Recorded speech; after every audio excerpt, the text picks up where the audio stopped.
আজকে আমাদের এই যে বক্তব্য রাখার পাঠটা একটি সবসময় আমাদের চলতে, আমি যদিও রাজনীতি করি তবে বক্তব্য রাখতে খুব স্বাচ্ছন্দ্য।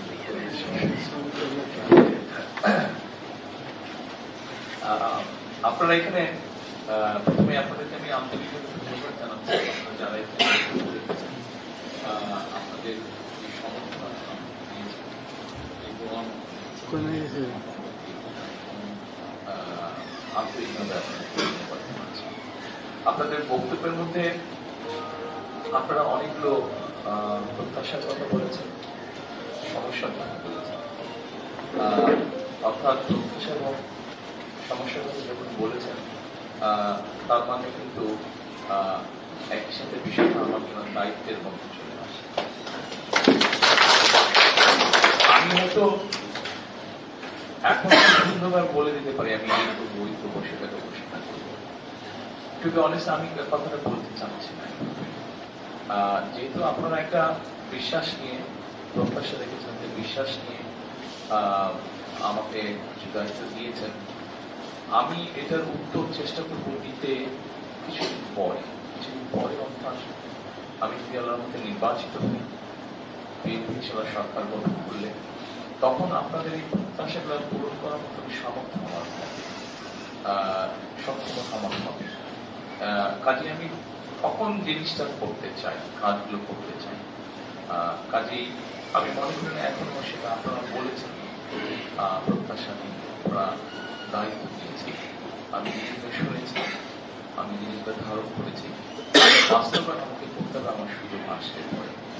এখানে একটা জিনিস আমি একটু উল্লেখ করতে চাই। দেখুন, ৭১ সালে যখন আমরা যুদ্ধ করেছিলাম তখন কিন্তু আমরা কেউ দেখিনি কে মুসলমান বা কে সনাতনী ধর্মী বা ধর্ম, বর্ণ নির্বিশেষে সবাই আমরা যুদ্ধে ঝাঁপিয়ে পড়েছিলাম। ৯০-এর গণ আন্দোলনেও কিন্তু ব্যাপারটা এরকমই হয়েছিল। দলমত নির্বিশেষে, ধর্ম, বর্ণ নির্বিশেষে আমরা ঝাঁপিয়ে পড়েছিলাম। এমনকি বিগত যে গণ অভ্যুত্থান, সেই গণ অভ্যুত্থানেও আমরা তো ধর্ম দেখি, আমরা শুধু দেখছি মানুষ। আপনাদেরকে আমি অনুরোধ করবো, যে কথাটা আমি সবসময় বলি, যে থাকতেই পারে, ঠিক আছে, ধর্ম থাকতেই পারে আলাদা, সেটা বিষয়, কিন্তু আমরা সকল সময় যেন ভাবি আমরা যে আমরা এই দেশেরই সন্তান, এই দেশেরই নাগরিক। আমার যতটুকু অধিকার আছে এই দেশের উপরে, ঠিক আপনার ততটুকু অধিকার আছে, কম না বেশি না, আমার থেকে কম না বেশি না, আমারও থেকে কম না বেশি না, আমাদের অধিকার সমান। কাজেই প্রত্যেকে আমরা বাংলাদেশি এবং প্রত্যেকে এই দেশের নাগরিক। নাগরিক হিসাবে আমাদের প্রত্যেকের প্রতি প্রত্যেকের যখন দায়িত্ব আছে, ঠিক একইভাবে আমাদের প্রত্যেকেই রাষ্ট্রের প্রতি এবং রাষ্ট্রেরও আমাদের প্রত্যেকের প্রতি দায়িত্ব কর্তব্য আছে। আজকে আমি একটা প্রার্থী হিসাবে আপনাদের সামনে কথা বলছি। প্রার্থী হিসাবে প্রার্থী হিসাবে আপনারা যদি প্রত্যেকে ভোটার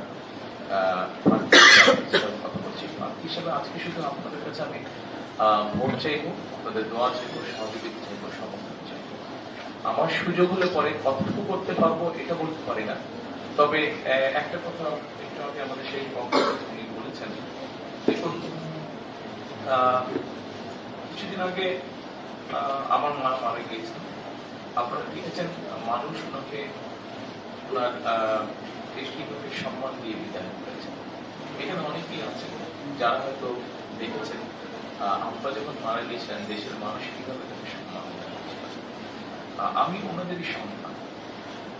কাজেই স্বাভাবিকভাবে একটা মানুষের জীবনে যখন এরকম বড় বড় উপমুখান ঘটে, তখন স্বাভাবিকভাবে তার উপরে যখন দায়িত্ব এসে পড়ে কোনো একটা গুরুত্বপূর্ণ দায়িত্ব, তখন তার সামনে কিন্তু পথ একটাই ধরুন, অর্থাৎ যেই সম্মান তার বাবা এবং মা উভয় পেয়েছে, সেই সম্মানটা যদি কোনোভাবে নষ্ট না হয়, সেটাকে পরিপূর্ণ মর্যাদা দেওয়া।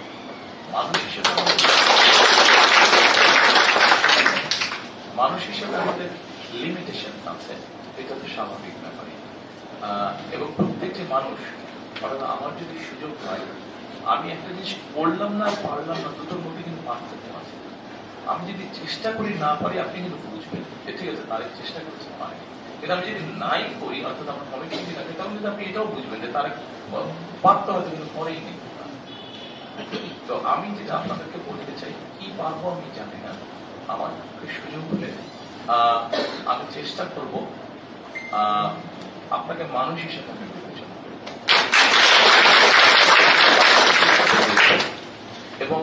আমি আমার অবস্থান থেকে সর্বোচ্চ আমি চেষ্টা করব যে আপনি যদি মিনিমাম ভালো থাকেন তাহলে আমি আমার পরের বার গিয়ে আপনার সামনে দাঁড়াতে পারবো, কিন্তু আপনি যদি মিনিমাম ভালো না থাকেন তাহলে আমি কোন সামনে দাঁড়াবো।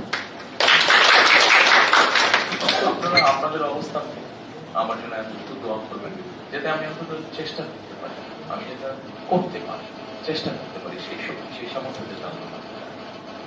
আজকে আবার পরিশেষে বক্তব্য লঙ্ঘন করবো না। আবারও আপনাদের কাছে আপনাদের সমর্থন, আপনাদের দোয়া, আপনাদের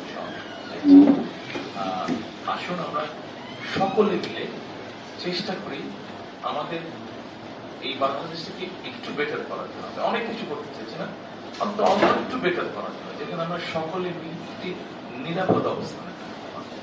আমাদের কাছে প্রায়োরিটি হচ্ছে, আজকে আমরা বলেছি আমাদের ম্যানিফেস্টো বলেছি যে আমাদের কাছে অন্যতম একটা প্রধান প্রায়োরিটি হচ্ছে মানুষের নিরাপত্তা, সেটা ধর্ম কোনো নির্বিশেষে সমান।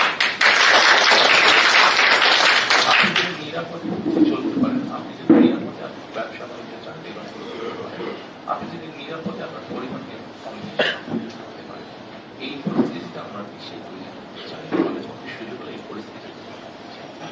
আজকে আমাদের আশেপাশে অনেকগুলো ঘটনা ঘটছে, আমি সেই এক্সপ্লেনেশনে গেলাম না, চোখের আপনারা খুলে রাখেন, আপনাদের অনেক কিছু আপনারা বুঝতে পারেন। কাজে আজকে আমরা যাতে যারা শান্তিতে দেশে থাকতে চাই, আমাদের মনে হয় সকলকে ঐক্যবদ্ধ হওয়ার সময় এসেছে। এটা ধর্মকে যে আমরা বিচার করবো না, এটা আমরা মানসিক বিচার, মানসিক ব্যাপার বিচার করতে চাই। কাজেই এখানে আমাদের সকলকে একসাথে দাঁড়াতে হবে যারা আমরা শান্তিতে থাকতে চাই। এবং আমি যেহেতু রাজনীতি করছি সেই জন্য আপনাদের সহযোগিতা আমার একান্ত, আপনাদের সমর্থন পেলে আমার সর্বোচ্চ শক্তি দিয়ে আমি সেই কাজটা করার চেষ্টা করবো। সকলে ভালো পাশে আপনারা আমার কাছে বলেছেন দোয়া করবেন যাতে প্রত্যাশা